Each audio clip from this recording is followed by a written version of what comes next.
Hello, Neil Petrie here, talking on issues that will hopefully interest you, those of you who want to leave Britain better than you found it.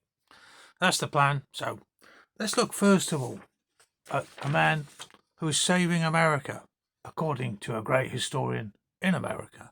And here he is. It's my friend, Nissar Hussain, who you can see right here. That's Nissar, and that is Bill Federer, who Nissar has just met at a meeting in the States.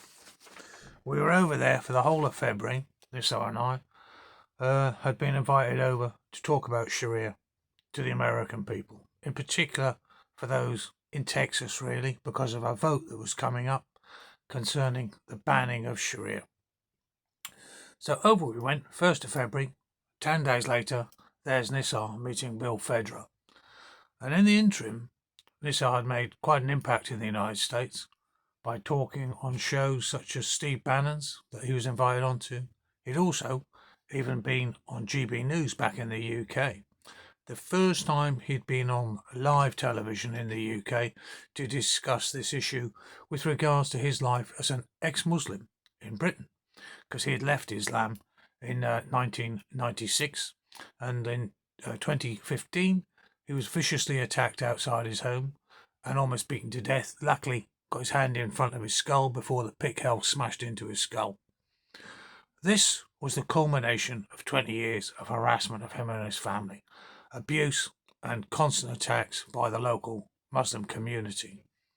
And then, after being hospitalised for nearly a couple of weeks, a year later, the police came and told him, Nissar, you're going to have to leave. We've got intelligence of another threat to your life.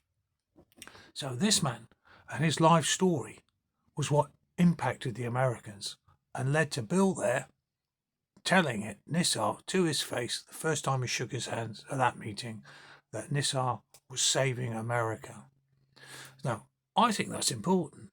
I think that is a sign of the value of Nissar's life and his testimony to everyone, not just Christians, anyone who believes in the threat that the Sharia represents to the freedom of those who want to leave Islam.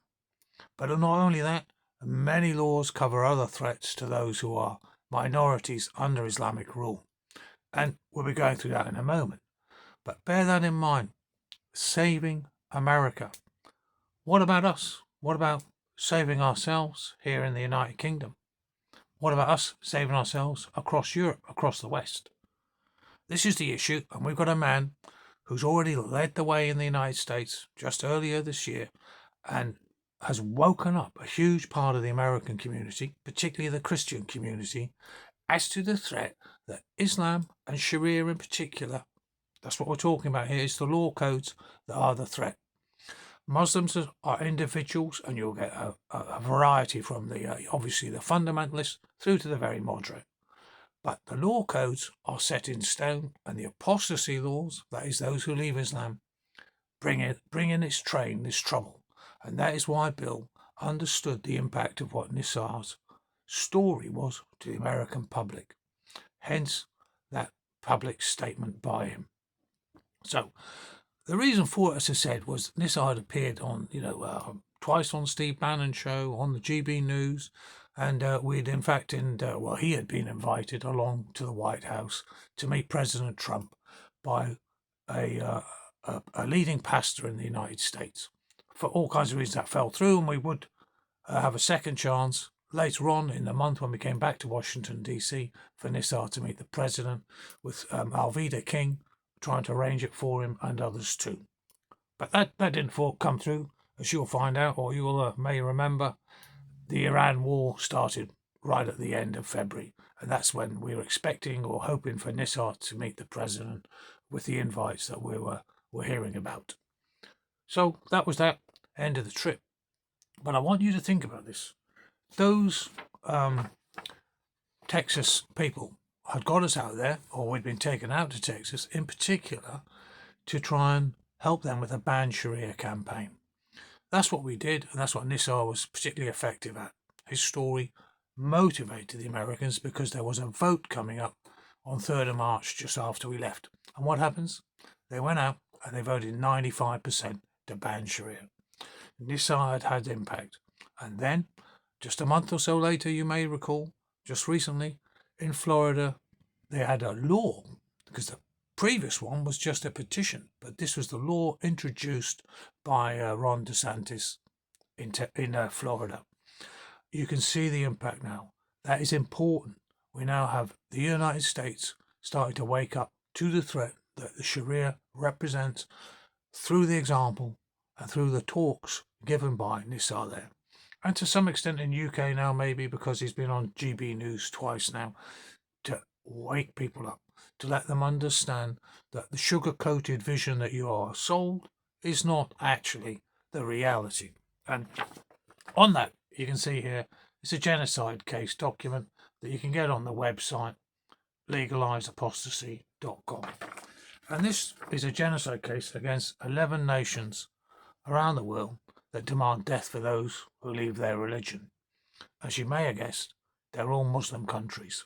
So these are openly stated statutes that our leading, certainly I believe him to be the leading human rights lawyer in the UK, Geoffrey Robertson, has noted is a genocidal offence, because you are threatening to kill those who change their religion, the one that they were born into. And that's all Nissar did. He made that choice, but it's in Britain. I mean, could you not have a more direct statement of the threat that this these Sharia codes represent to Britons? Because it's all of the codes, Sunni or Shia. There is no difference. Right, so let's look at that then, because here you've got, for instance, The Reliance of the Traveller, which is the book that explains the issues that there are under law in the apostasy, in particular in the Shafi school of law, which is one of the Sunni schools. And they say here on page 595, apostasy from Islam, Ridda, leaving Islam is the ugliest form of unbelief and the worst. And it talks about when a person who has reached puberty and is sane voluntarily apostatizes from Islam, he deserves to be killed. This is the basis, no doubt, for all of those law codes that we were talking about in those 11 countries that demand death for apostasy. And as it says in here, in such a case, it is obligatory for the caliph or his representative, the leader, to ask him to repent and return to Islam. If he does, it is accepted from him. But if he refuses, he is immediately killed. That's just one of the law codes. It's the same for all of them. That's unfortunate, as you can imagine. But this is when someone says they want Sharia, this is what they're talking about, because that is seen as the worst form of kufr. It's the worst form of disbelief, unbelief. And Nissar had left Islam, like many Brits do, British Muslims do leave Islam, and then they have to live under this death threat. And Nissar in particular has to live in hiding now and has done so for 9 years. So you may say, oh, this is news to me. Well, there's another book that came out, this one, The Law of Apostasy in Islam, and this was written back in 1924 by a missionary. So all you Christians out there, this is a book by a Christian about those laws.